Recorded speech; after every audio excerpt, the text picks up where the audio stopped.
जब गुरीग की आंख खुलती है तो वो खुद को एक हौलनाक अंधेरे कमरे में मजबूत रस्सियों से बंधा हुआ पाता है। कमरे के बीचों बीच एक बड़ा चौरस गढ़ा है और उसके सामने एक बूढ़ा शख्स खड़ा है जिसका नाम त्रिमगाची है।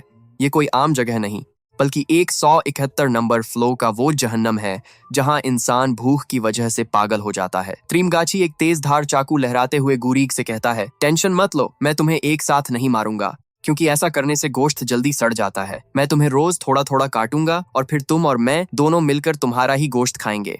मैं तुम्हें एक हफ्ते तक नहीं काटूंगा क्योंकि एक हफ्ता तो मैं ना खाए भी रह सकता हूँ। गुरीग को समझ आ जाती है कि ये बूढ़ा एक नंबर का साइको है। तभी प्लेटफॉर्म नीचे आता है और त्रिमगाची देखता है कि उस पर खाने का एक दाना भी नहीं बचा। वो कहता है, देखा यहाँ जिंदा रहना कितना मुश्किल है, इसलिए मैंने अपने खाने का इंतजाम पहले ही कर लिया था। त्रिमगाची आगे बढ़ता है और चाकू से गुरीग की टांग पर एक गहरा जख्म करके वहां से गोश्त का टुकड़ा काट लेता है। लेकिन सवाल ये है कि एक पढ़ा लिखा इंसान इस पागल बूढ़े के साथ इस खूनी गड्ढे में कैसे फंसा, और ये कैसी जेल है जहां खाना ऊपर से नीचे आता है। इसका सुराग मिलता है कुछ महीने पहले के एक अजीब और गरीब वाकये से। इस हादसे से कुछ वक्त पहले गुरीग का एक इंटरव्यू लिया जा रहा था जहां उसे बताया गया कि वो अपनी मर्जी से इस जगह जा रहा है और 6 माह बाद ही बाहर आ सकेगा। गुरीग यहाँ इसलिए आया था ताकि अपनी सिगरेट की आदत छोड़ सके, अपनी किताब पढ़ सके और यहाँ से निकलकर उसे एक डिग्री मिल सके। लेकिन ये एक ऐसी जेल थी जहाँ हर फ्लो पर 2 लोग रहते हैं। फ्लो का नंबर जितना कम हो वो उतना ऊपर होता है। एक फूड प्लेटफॉर्म ऊपर से नीचे आता है और हर फ्लो पर सिर्फ 2 मिनट रुकता है। ऊपर वाले पेट भरकर खाते हैं लेकिन नीचे वालों के नसीब में बर्तन सूंघने की किस्मत भी नहीं होती। भूख से तड़प कर लोग वो काम करते हैं जो आप सोच भी नहीं सकते। जब गुरीग की पहली बार आंख खुली तो वो 48 नंबर फ्लो पर था और सामने त्रिमगाची था। त्रिमगाची ने बताया कि वो यहाँ कई महीनों से है और 1 महीने बाद रैंडमली फ्लो बदल जाता है, मालूम नहीं ऊपर जाएंगे या नीचे। तभी प्लेटफॉर्म आया और त्रिमगाची किसी फूड ब्लॉगर की तरह पागलों की तरह दूसरों का झूठा खाना खाने लगा। गुरीग ने उसे झूठा कहकर नहीं खाया लेकिन बाद के लिए एक सेब अपने पास रख लिया। जैसे ही प्लेटफॉर्म नीचे गया कमरे का दर्जा ए हरारत तेजी से बढ़ने लगा। त्रिमगाची ने चिल्लाकर कहा, ये इस सेब की वजह से हो रहा है।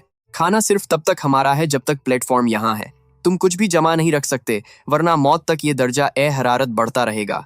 गुरीग ने फौरन सेब नीचे फेंका और दर्जा ए हरारत नॉर्मल हो गया। कुछ दिन बाद गुरीग ने त्रिमगाची से पूछा कि वो यहाँ कैसे आया तो बूढ़े ने बताया कि टीवी पर एक चाकू का इश्तहार देखकर उसने वो खरीदा, लेकिन अगले दिन उससे अच्छा चाकू आ गया। गुस्से में उसने टीवी खिड़की से नीचे फेंक दिया जो एक लड़के पर गिरा और वो मर गया पागल खाने। और यहाँ में से उसने यहाँ आना चुना। यहाँ हर कैदी को अपने साथ एक चीज लाने की इजाजत थी।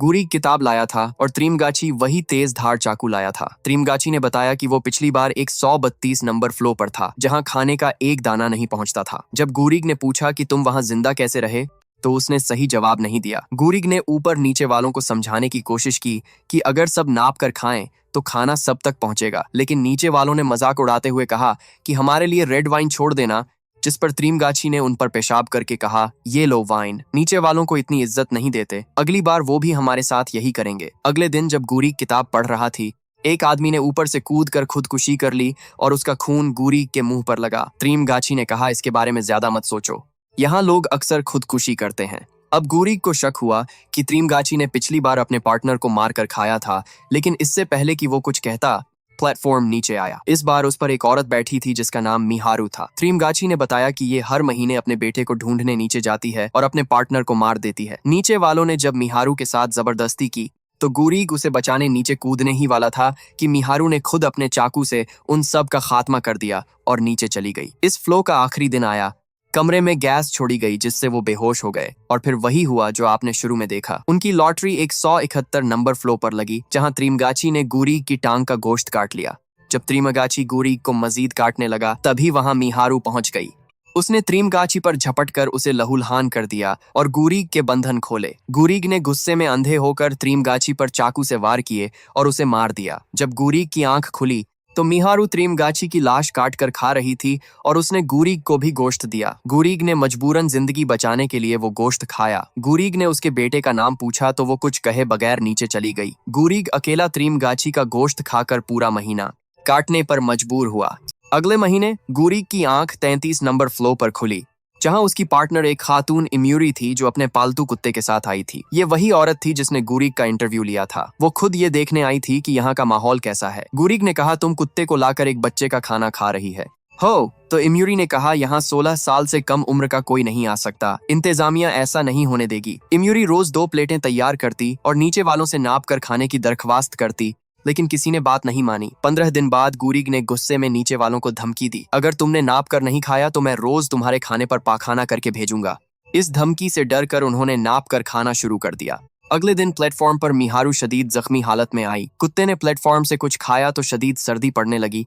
गुरीग ने वो चीज नीचे फेंकी तो दर्जा हरारत नॉर्मल हो गया। लेकिन उसी रात भूख से पागल होकर मिहारू ने इम्यूरी के कुत्ते को मार कर खा लिया और अगले दिन नीचे चली गई। इम्यूरी टूट गई और उसने बताया कि 10 महीने पहले उसने खुद मिहारू का इंटरव्यू लिया था। उसका कोई बच्चा नहीं है, वो सिर्फ एक अदाकारा है और ये उसका वहम है। इम्यूरी ने बताया कि वो 3 साल से कैंसर से लड़ रही है और आखिरी वक्त देखकर यहाँ आई है। अगले महीने गुरीग जब जागा तो वो 202 नंबर फ्लो पर था और इम्यूरी खुदकुशी कर चुकी थी। गुरीग को बंदर में हेलुसिनेशन होने लगी। मुर्दा इम्यूरी ने ख्वाब में आकर कहा कि तुम मेरा गोश्त खाकर जिंदा रहो। गुरीग पागल हो गया। 3 हफ्ते तक उसने अपनी किताब के पत्ते चबा कर खाए और आखिरकार भूख से मजबूर होकर इम्यूरी की लाश का गोश्त खाने लगा।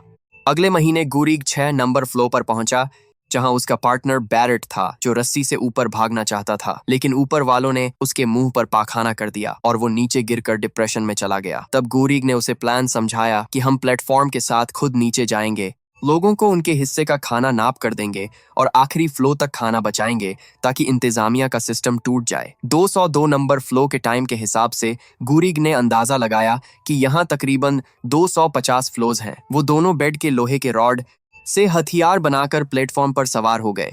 उन्होंने 51 नंबर फ्लो से खाना देना शुरू किया। वहां के लोग लड़ने आए तो बैरेट ने एक बूढ़े को नीचे फेंक दिया। नीचे एक फ्लो पर बैरेट के गुरुजी मिले। उन्होंने कहा, तरीका बदलो, जो ना माने उसे खत्म कर दो। लेकिन इंतजामिया को पैगाम देने के लिए प्लेटफॉर्म से सबसे बेहतरीन डिश यानी पैना कोटा को सही सलामत ऊपर पहुंचाना होगा। उन्होंने वो डिश पचा ली। नीचे एक लड़की ने बात नहीं मानी तो गुरीग ने उसका सर फोड़ दिया। जैसे जैसे वो नीचे जा रहे थे, अक्सर फ्लोज पर लोग मर चुके थे। एक 100 नंबर फ्लो से पहले उन्होंने देखा कि 2 आदमियों ने मिहारू को चाकू मारकर कत्ल कर दिया। गुरीग और बैरेट उनसे भिड़ गए। इस जंग में बैरेट के पेट में तलवार लगी और वो शदीद जख्मी हो गया। हालांकि उन्होंने उन गुंडों को मार डाला। वो नीचे बढ़ते गए। 250 फ्लो भी गुजर गए लेकिन प्लेटफॉर्म नहीं रुका। आखिरकार 333 नंबर फ्लो पर जाकर प्लेटफॉर्म रुका।